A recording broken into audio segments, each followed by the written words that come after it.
क्यों इम्पॉर्टेंट रहा है इंडियन एजुकेशन सिस्टम? वैदिक काल में यानी प्राचीन काल में, एंशियंट टाइम में क्या था एजुकेशन सिस्टम, उसके बाद मिडिवल टाइम में क्या कैसा रहा इंडियन एजुकेशन सिस्टम, वक्त वक्त पे समय समय पे क्या इसमें चेंजिंग आए, उस टाइम का कैसा एजुकेशन सिस्टम था, मिडिवल टाइम में कैसा था, और उसके बाद मॉडर्न एजुकेशन सिस्टम कैसा आया और क्या न्यू एजुकेशन पॉलिसीज आई। आज हम पूरी इस वीडियो में कवर करेंगे इंडियन एजुकेशन सिस्टम को, इसके इतिहास को। बने रहिएगा इस वीडियो में। नमस्कार दोस्तों, मैं हूं बलवंत सिंह और ला रहा हूं आज के लिए एक नया वीडियो जिसमें कि हम बात करेंगे इंडियन एजुकेशन सिस्टम में, पूरे इतिहास काल में इंडियन एजुकेशन सिस्टम कैसा रहा, क्या इसमें चेंजिंग आए बार बार, और इन सब चीज़ों के बारे में आज हम इस वीडियो में कवर करेंगे। आप अंत तक बने रहिएगा। उससे पहले आपसे मेरी एक छोटी सी निवेदन है, जिन लोगों ने, जिन भाइयों ने, जिन फ्रेंड्स ने, जिन मित्रों ने अभी तक मेरे चैनल को सब्सक्राइब नहीं किया, मेरे यूट्यूब चैनल ज्ञान की बातों को सब्सक्राइब करें और बेल आइकन को प्रेस करना ना भूलें ताकि आगे आने वाली वीडियो आपको समय पे मिले। और उससे पहले आपसे मेरी एक निवेदन है, और साथ में ही मेरी एक और निवेदन है कि अगर मेरी इंफॉर्मेशन कहीं पे भी आपको गलत लगती है, मुझे कमेंट बॉक्स में ज़रूर फीडबैक दें। और उससे क्या होगा कि मुझे अगर मेरी वीडियो को ज़्यादा से ज़्यादा लाइक करें, उससे क्या होगा कि मैं जब आगे दूसरी वीडियो बनाऊंगा उसके लिए मैं अच्छी तरह से मोटिवेट हो जाऊं। तो आज हम बात कर रहे हैं ऐसे सब्जेक्ट के बारे में जिसके बिना हम सभी अधूरे हैं। हम में से हर कोई इसके सही अप्रोच के बारे में समझना चाहता है। जी हाँ, हम बात कर रहे हैं इंडियन एजुकेशन सिस्टम की, हम बात कर रहे हैं हमारे एजुकेशन सिस्टम की। एजुकेशन जो है यानी शिक्षा जो है वो उस सूर्य की तरह है जिसके लाइट से, जिसके प्रकाश से ना सिर्फ हमें बल्कि हमारी फैमिली को, पूरे परिवार को, पूरी दुनिया को, पूरी सोसाइटी को, पूरे समाज को इससे फायदा मिलता है। एजुकेशन जो है, शिक्षा जो है वो एक इम्पॉर्टेंट डिवाइस है जो कि हर एक की लाइफ में, हर एक की जिंदगी में उपयोगी है। शिक्षा जो है वो इंसान को स्ट्रांग बनाती है और शिक्षा जो है वो इंसान को आगे आने वाले लाइफ में, इन फ्यूचर में आने वाले चैलेंजेस के लिए प्रिपेयर करती है ताकि वो उन चैलेंजेस का बखूबी से, मजबूती से सामना कर सके।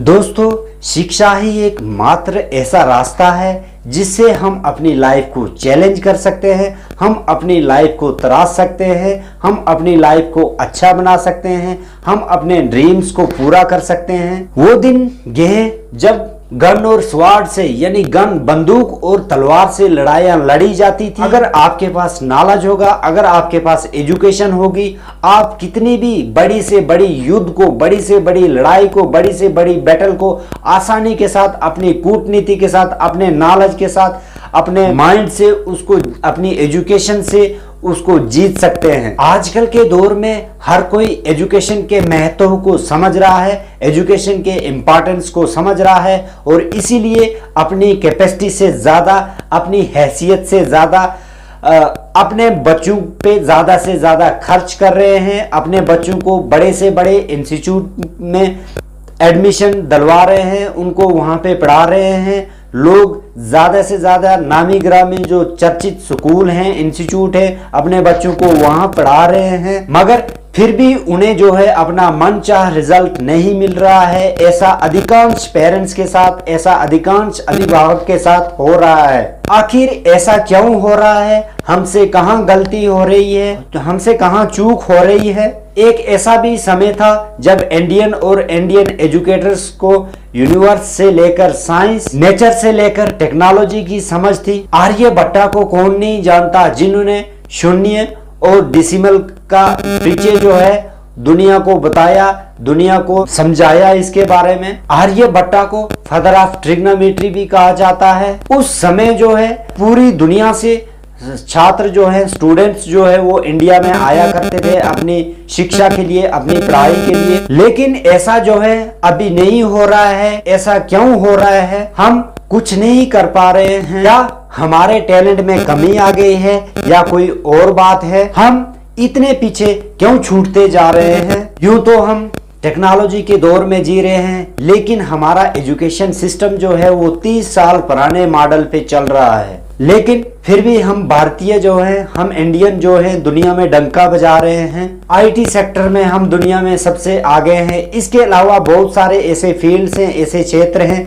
जिनमें इंडियन का दबदबा है। सोचिए 30 साल पुराने एजुकेशन मॉडल को पढ़कर हम इंडियन इतने आगे हैं, तो अगर आजकल के दौर की मॉडल के हिसाब से अगर हम पढ़ें तो हम इंडियन कितने आगे होंगे। प्राचीन भारत में इंडियन एजुकेशन सिस्टम क्या था, आइए चलते हैं। राष्ट्रपिता महात्मा गांधी के अनुसार सच्ची शिक्षा वह है जो बच्चों को शारीरिक, भौतिक और आध्यात्मिक पहलुओं पे काम करती है, पहलुओं को उभारती है और प्रेरित करती है। एंशिएंट एजुकेशन सिस्टम, या यूं कहें कि प्राचीन शिक्षा का सिस्टम जो था, इंडिया का सबसे पुराना सिस्टम है। इंडिया में, भारत में जो है वो बहुत पहले से ही वैदिक एजुकेशन का सिस्टम, वैदिक शिक्षा का सिस्टम था, जब पूरी दुनिया में एजुकेशन नाम की कोई चीज ही नहीं थी। वैदिक एजुकेशन जो है वो गुरुकुल्स में हुआ करती थी, यानी स्टूडेंट्स जो है, छात्र जो है वो अपनी फैमिली से, अपने परिवार से दूर रहकर गुरुकुल्स में गुरुओं के साथ रहकर पढ़ाई करते थे। इस एजुकेशन सिस्टम में छात्रों को जो है वो हर तरह की एजुकेशन, हर तरह की शिक्षा दी जाती थी। सोशल, आर्म्स एंड एमुनेशन, अस्त्र शस्त्र, म्यूजिक, पॉलिटिक्स, एस्ट्रोलॉजी, एस्ट्रोनॉमी की शिक्षा दी जाती थी। रेजिडेंशियल स्कूलिंग की शुरुआत भी जो है वो भारत से ही हुई थी, इंडिया से ही हुई थी। हम यूं कहें कि Indian education, ancient education system जो है वो प्रैक्टिकल लर्निंग और स्किल डेवलपमेंट पे बेस्ड थी। इस एजुकेशन सिस्टम में चाइल्ड लर्निंग डेवलपमेंट से ज्यादा एडोलसेंट पे ध्यान दिया जाता था। एडोलसेंट यानी 13 से 17 साल की उम्र पे। रामायण के अनुसार श्री रामचंद्र जी को 11 साल की उम्र में गुरुकुल्स भेजा गया और श्री कृष्ण जी को 14 साल की उम्र में गुरुकुल्स भेजा गया। इसके विपरीत, इसके ठीक उल्ट जो है हमारा एजुकेशन सिस्टम जो है वो मोंटेसरी बेस है, यानी बच्चा जो है वो ठीक 2 साल की उम्र से ही प्री स्कूलिंग जो है वो जाने लगता है। वैदिक एजुकेशन और मॉडर्न एजुकेशन सिस्टम का एक और बड़ा अंतर जो है मॉडर्न एजुकेशन सिस्टम जो है वो चाइल्ड सेंटर्ड पे बेस है, चाइल्ड सेंटर्ड है, यानी बहुत छोटी सी उम्र से ही बच्चे को है शब्द ज्ञान से लेकर सब्जेक्टिव नॉलेज सिखाया जाता है, पढ़ाया जाता है, जिससे कई बार जो है उनका इनबॉर्न टैलेंट जो है वो दब जाता है और वे जो है अपने सीखने की कैपेसिटी को भी कम कर देते हैं। इससे ठीक उल्टा वैदिक एजुकेशन सिस्टम में इस बात पे ध्यान दिया जाता था कि जब तक एक बच्चा जो है वो ना समझ है, उसे जो है तब तक गुरुकुल्स नहीं भेजा जाता था। इंडियन सिविलाइजेशन की शुरुआत से ही इंडिया में जो है एजुकेशन सिस्टम का अच्छा प्रॉपर अरेंजमेंट किया गया। टीचर जो है यानी शिक्षक जो है वो शिष्य को अपनी परवरिश में रहकर उन्हें शिक्षा देते थे। इसके अलावा उन्हें स्किल डेवलपमेंट, एथिकल और मॉरल एजुकेशन भी दिया करते थे। वैदिक एजुकेशन इंडिया की जो है, भारत की जो है वो अपनी बेसिक एजुकेशन सिस्टम थी, बेसिक एजुकेशन थी। भारतीय गुरुकुल्स में न सिर्फ भारत के छात्र बल्कि विदेशों से भी छात्र आकर के शिक्षा लेते थे, एजुकेशन लेते थे। एक रिसर्च के मुताबिक जो है दुनिया का सबसे रिटेन लिटरेचर जो है वो इंडियन वेद है, जिसकी फॉर्मेशन जो है वो लगभग इंडस वैली सिविलाइजेशन के टाइम में ही की गई थी। बाकी दुनिया में लोग जो है वो हंटर गैदरर थे, तब यहाँ जो है इंडस सिविलाइजेशन की शुरुआत हो चुकी थी। तब यहाँ जो है फर्स्ट सिविलाइजेशन यानी इंडस वैली सिविलाइजेशन की शुरुआत हो चुकी थी, यानी इसकी नींव पड़ चुकी थी, जिसके साथ यहाँ पर कल्चर के साथ साथ एजुकेशन ने भी अपने पंख फैलाए। वैदिक काल के बाद यही परंपरा जो है, यही ट्रेडिशन जो है वो पीढ़ी दर पीढ़ी चलती गई। फिर शुरू हुआ मेडिवल इंडिया का दौर, जिसे हम भारतीय शिक्षा यानी इंडियन एजुकेशन और टेक्नोलॉजी के लिए एक गोल्डन पीरियड, सुनहरे काल के नाम से भी जानते हैं। वह दौर था जब भारत जो है वो एजुकेशन, शिक्षा के मामले में पूरी दुनिया का लीडर था। मेडिवल पीरियड में तक्षशिला और नालंदा जैसी विश्वविद्यालय, यूनिवर्सिटीज हुआ करती थी, जिनमें चाणक्य जैसे टीचर्स, चाणक्य जैसे शिक्षक का जो है वो ज्ञान जो है वो स्टूडेंट्स को, छात्रों को मिला करता था। एक मशहूर प्रचलित कहावत है कि अगर अपना सिक्का खोटा तो परखने वाले का क्या दोष। जब हम खुद ही अपने धरोहर को नहीं संभाल पाए तो दूसरों का क्या कहना। हम अपने ही पूर्वजों का, हम अपने ही इंसेस्टर्स के दिए हुए नॉलेज को, दिए हुए ज्ञान को खोने लगे।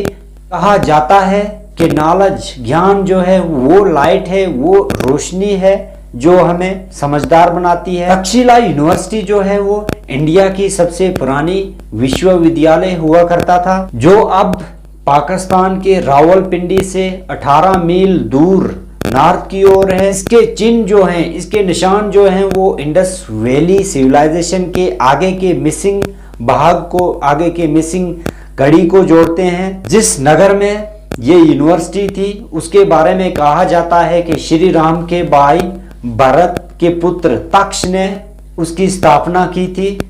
ये दुनिया की सबसे पहला विश्वविद्यालय था जिसकी स्थापना जो है 700 वर्ष ईसा पूर्व में की गई थी। तक्षशिला विश्वविद्यालय में पूरी दुनिया के जो है 10,500 से भी अधिक छात्र जो है वो शिक्षा ग्रहण करते थे, शिक्षा लेते थे। इन छात्रों में जो है वो गरीब छात्र भी हुआ करते थे और अमीर छात्र भी हुआ करते थे। अमीर छात्र जो है वो अपना शुल्क जो है वो आचार्य जो टीचर्स हुआ करते थे उनकी बोर्डिंग, लॉजिंग और रहने के लिए वो फीस देते थे। और जो गरीब छात्र हुआ करते थे, गरीब स्टूडेंट्स हुआ करते थे, वो जो है वो गुरुकुल यानी आश्रम वगैरह हुआ करते थे, उनकी देख रेख करते थे, उनकी देखभाल करते थे। और अपनी दीक्षांत जब हो जाती थी, उनकी कन्वोकेशन हो जाता था, उसके बाद जो है वो अपनी फी, अपने प्रॉमिस, अपने वचन के अनुसार जो है अपने शुल्क देते थे। रिकॉर्ड्स के मुताबिक यहाँ 60 से भी अधिक सब्जेक्ट्स को पढ़ाया जाता था। 326 ईसा पूर्व में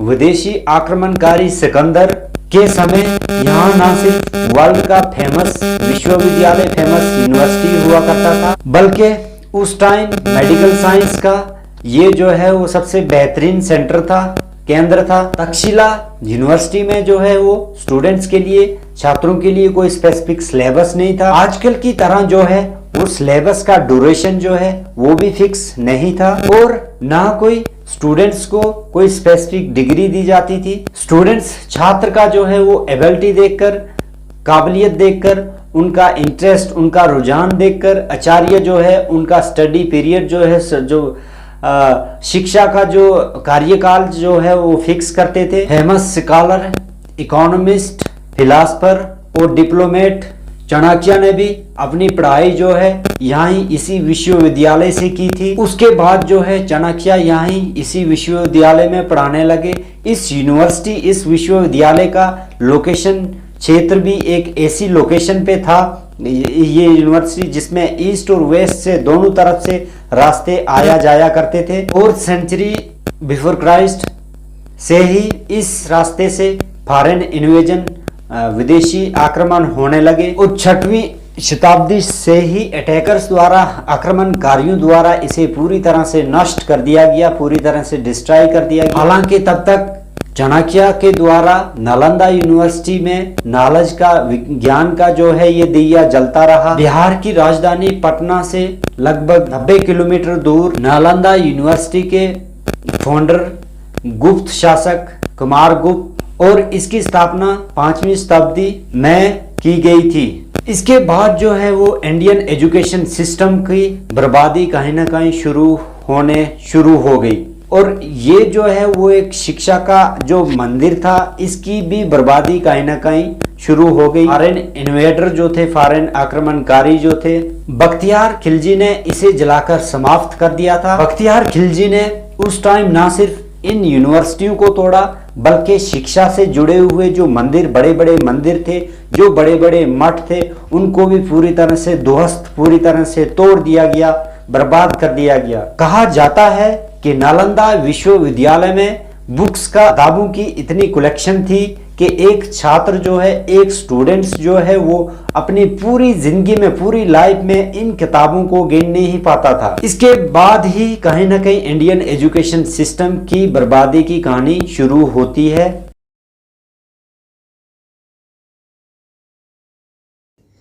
यही दुर्गति उस समय की विक्रमशिला यूनिवर्सिटी का हुआ। तो इस तरह से हम मेडिवल एजुकेशन के सेकंड फेज़ की बात करते हैं तो इसे 1000वीं ईस्वी से 18वीं सेंचुरी के मिडल तक ब्रैकेट किया जा सकता है। जैसा कि हम सब जानते हैं कि इन सालों में इंडिया में इस्लाम अपने चरम पर था और सभी मेन रूलर्स इस्लामिक प्रैक्टिसेस को फॉलो करते थे।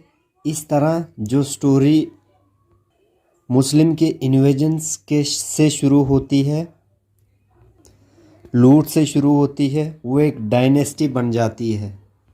उसे एक डायनेस्टी के तौर पे पूरी दुनिया में जाना जाता है और फिर ज़बरदस्ती उनके रिलीजन को, लाइफस्टाइल और एजुकेशन सिस्टम को फॉलो करवाया जाता है। नतीजा ये हुआ कि हमें सिर्फ नुकसान ही उठाना पड़ा, लेकिन इसके बावजूद कुछ अच्छी बातें भी हुई। लेकिन क्या अच्छाई के चलते हुए गुरुकुल परंपरा जो थी वो पूरी तरह से धराशायी हो गई? इंडिया के बदलते पॉलिटिकल और रिलीजियस सिचुएशन ने हमारा एजुकेशन सिस्टम पर क्या इम्पैक्ट डाला, आइए देखते हैं। अब एजुकेशन सिस्टम का बंटवारा भी रिलीजन के नाम पे होने लगा था। यहाँ एक तरफ इस्लाम के फैलाना और इसके तौर तरीके को ज़बरदस्ती मनवाने की कोशिश की जाती थी।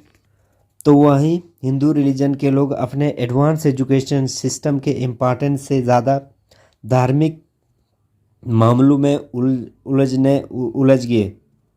अब तो जैसे अस्तित्व के खतरे में हो जाने की बात आ गई थी और यहाँ से भड़काव की शिकायत बनने लगी। अब एजुकेशन जो थी वो आर्ट ऑफ लिविंग से ज़्यादा धार्मिक उलझनों में थी। अब जहाँ हिंदू अपनी शाख बचाने के लिए मंदिरों में धार्मिक पाठ पढ़ाने लगे, तो वहीं मुस्लिम की तरफ से जगह जगह मदरसे खुलवाए गए और सबको उसमें पढ़वाने को कहा गया, या जो नहीं जाते थे उनको फोर्सफुली भी डाला गया। और वहीं दोनों की एजुकेशन सिस्टम काफ़ी डिफरेंस थी।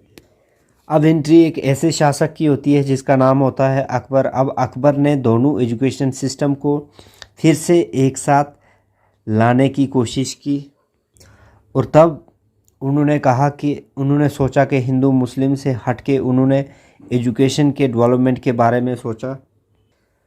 रहीम कबीर जैसे संतों ने गंगा यमुना जैसी तहजीब की नींव रखी। उस टाइम एजुकेशन जो थी वो पूरी तरह फ्री थी और फीस नहीं ली जाती थी। अकबर के टाइम एजुकेशन का पर्पज़ स्टूडेंट्स के अनएक्सप्लोर्ड टैलेंट को डेवलप करना था। उस टाइम कहीं ना कहीं एजुकेशन सिस्टम जो था वो कहीं संभल रहा था, लेकिन फिर भी हमारी आधी से ज़्यादा फीमेल आबादी जो थी वो अनएजुकेटेड थी। फीमेल का लिटरेसी रेट मेल के मुकाबले में काफ़ी कम था।